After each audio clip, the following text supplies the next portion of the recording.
Et salut les trekkers, c'est Alex et on se retrouve aujourd'hui pour une nouvelle vidéo. J'espère que vous allez bien.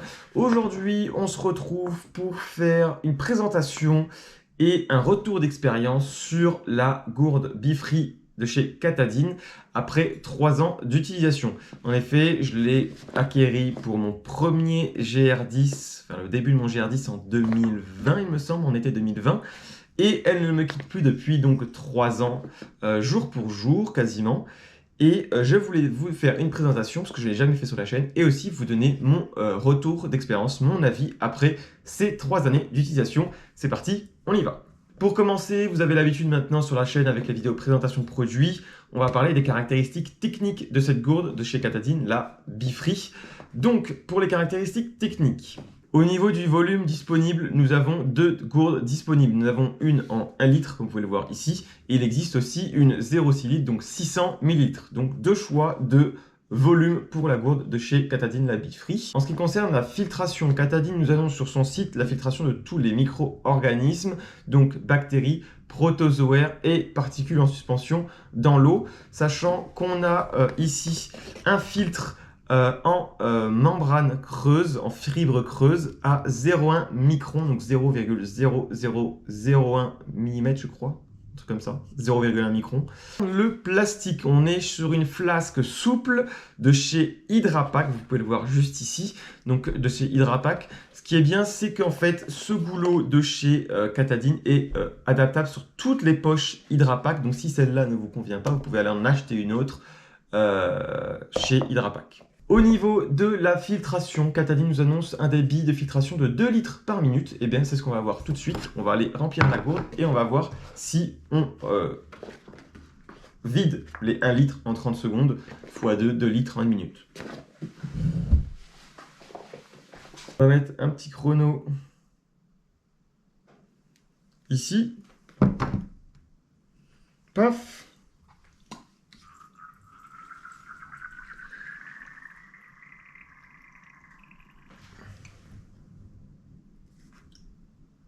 Donc vous pouvez voir que le filtre, le débit est beaucoup mieux que la petite vidéo que je vous ai mis juste avant, que j'ai tourné juste avant, parce que j'ai fait tremper le filtre pendant une petite demi-heure.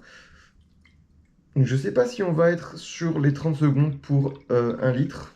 Je ne pense pas, je pense que ça perd un petit peu avec le temps, mais ça je vous ferai un revue beaucoup plus détaillé dans la partie avantages-inconvénients.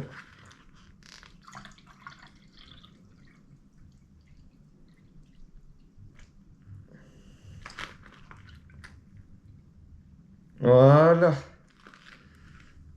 Et on est à 40 secondes, 45 secondes. Le temps de mettre pause.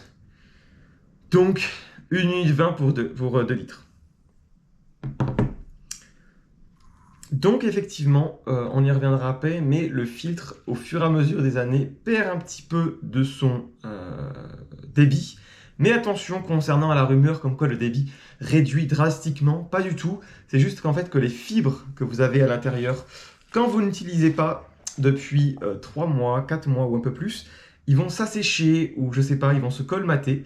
Et si vous faites tremper le filtre avant de filtrer, après ça revient. Donc avant de partir en trek, faites tremper un petit peu votre filtre si ça fait longtemps que vous ne l'avez pas utilisé. Mais on est à 9, largement au 2 litres par minute. Ça s'estompe un petit peu avec le temps. Sachant que je n'ai pas précisé, on a une durée de vie de filtre pour 1000 litres. C'est pas gigantesque énormément, mais pour filtrer 1000 litres dans une vie, il faut en faire des randos, etc. Donc, comme je le disais, quand on le stocke longtemps, les fibres de filtration ont tendance à sécher et à se déshydrater. Et il faut la laisser dans l'eau pour que, en fait, il se réhydrate et il laisse passer l'eau. Parce que là, ça fait 3-4 mois que je ne l'ai pas utilisé. Et regardez, le débit, il n'est pas du tout à 2 litres minute. Voilà. Et déjà, ça s'est amélioré un petit peu parce que le temps que j'aille chercher la caméra, la gourde est restée avec de l'eau à l'intérieur. Donc, les fibres se sont réhydratées. Mais là, on n'est pas du tout à 2 litres par minute. Et vous allez voir que quand je vais tourner la vidéo là dans une demi-heure, comme j'aurai laissé les fibres s'imprégner d'eau, les 2 litres par minute seront présents. C'est le petit inconvénient peut-être, faire tremper son filtre avant de partir en trek. Également, ce que je voulais préciser, c'est qu'on a deux modèles. On a la standard qui est bleue et qui coûte 60 €. Et on a la Tactical qui coûte 70 € et qui est kaki noir. Qu'est-ce qui différencie les deux? C'est que la Tactical a une flasque un petit peu plus robuste et normalement, et va notamment éviter que le plastique se déchire à ce niveau-là, de cette jointure entre la partie dure et souple, et avoir une fuite à ce niveau-là.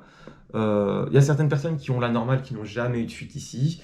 Moi, j'avais pris la Tactical directement parce que j'avais entendu justement que la normale pouvait avoir ce problème-là. Mais peut-être que c'est rectifié. Moi, ça fait 3 ans que je l'ai, donc à voir. Passons maintenant à la partie point fort, point faible, même si j'aime pas trop dire ça. En premier point fort, je mettrai le débit, même s'il est peut-être plus à 2 litres par minute pour moi, en tout cas à 9 il y est. Et c'est largement au-dessus du Sawyer Mini. Et on est à peu près équivalent avec Oko aussi. Donc un débit de filtration très convenable, ça c'est un point positif pour moi. Deuxième avantage pour moi, c'est que nous avons une gourde souple. Donc une fois vide, nous pouvons la replier et ne pas prendre de place dans le sac. Troisième point fort pour moi, c'est son poids. Comparé à un Sawyer ou même à une gourde Oko, on est quand même très léger avec 63 ou 73 grammes en fonction du modèle que l'on prend. Donc ça, c'est très intéressant. Autre point fort selon moi, c'est le prix. C'est pas ultra cher, surtout que c'est quelque chose que vous allez garder longtemps. C'est un investissement, donc 60 €, 70 pour la Tactical, plus 40 € tous les 1000 litres pour changer le filtre. Donc je trouve ça assez raisonnable comparé peut-être un petit peu à la Oko qui est un petit peu plus cher. Voilà, donc ça reste raisonnable pour moi. Autre point fort aussi de la souplesse, c'est le rangement, mais aussi si vous voulez remplir dans les robinets, dans les toilettes publiques ou autres, souvent les robinets sont un peu petits et une bouteille ne rentre pas. Là, vous pouvez quand même plier la gourde en deux et la remplir en touchant le lavabo. Voilà, vous avez compris ce que je veux dire. Le dernier avantage, selon moi, qui est donné sur le site de Katadyn, c'est le fait que le lavage du filtre n'a pas besoin d'accessoires. Vous le faites tremper, vous le rincez à l'eau et vous secouez pour enlever l'eau. Et voilà, pas besoin de brosser, de injecter à sens inverse comme avec le Sawyer Mini.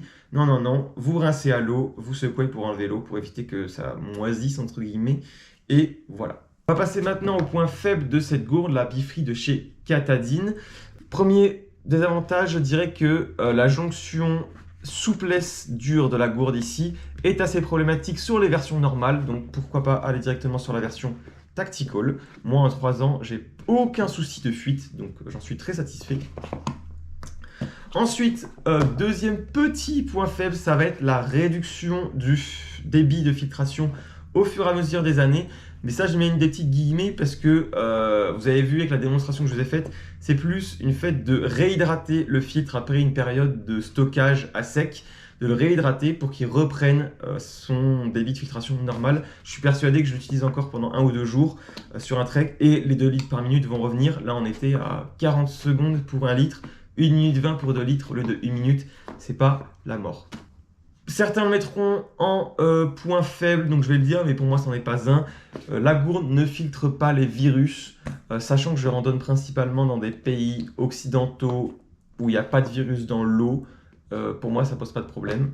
Mais pour des gens qui voyagent beaucoup, qui vont dans des pays, on va dire, plus au niveau de l'Afrique, Amazonie, etc., où il y a des risques au niveau de l'eau, peut-être ça peut être intéressant d'avoir un filtre qui filtre les virus, comme le Oko. Dernier petit bémol pour moi, il va en contrebalance du rangement, de la souplesse, de pouvoir aller dans un évier, c'est bien. Mais par contre, si on veut remplir dans un lac en mode plongée, je veux dire passer sa gourde dans l'eau et la ressortir, le fait que ce soit souple, et bien en fait vous allez avoir votre gourde qui va se plier dans l'eau et il va avoir une poche d'air qui va rester en partie haute, et donc elle ne va pas se remplir entièrement. Alors si vous avez une gourde en matière dure, vous la plongez dans l'eau, elle ressort remplie directement. Là, il faut un peu tenir les 2 bouts comme ça, la diriger et la ressortir droite. C'est pas grand chose, mais si vous avez qu'une main disponible ou autre, c'est un petit peu plus chiant à remplir dans un milieu, on va dire, de vasque, de lac, de bassine, quoi.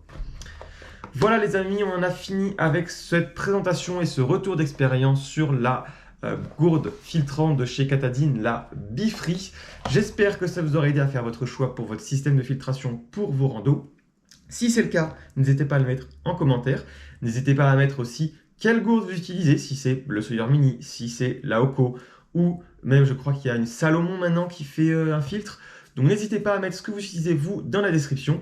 Lâchez votre meilleur pouce bleu si la vidéo vous a plu. Et si vous n'êtes pas encore abonné à la chaîne, eh ben, faites-le. Vous serez le bienvenu sur la chaîne des Trekkers. Ciao, ciao!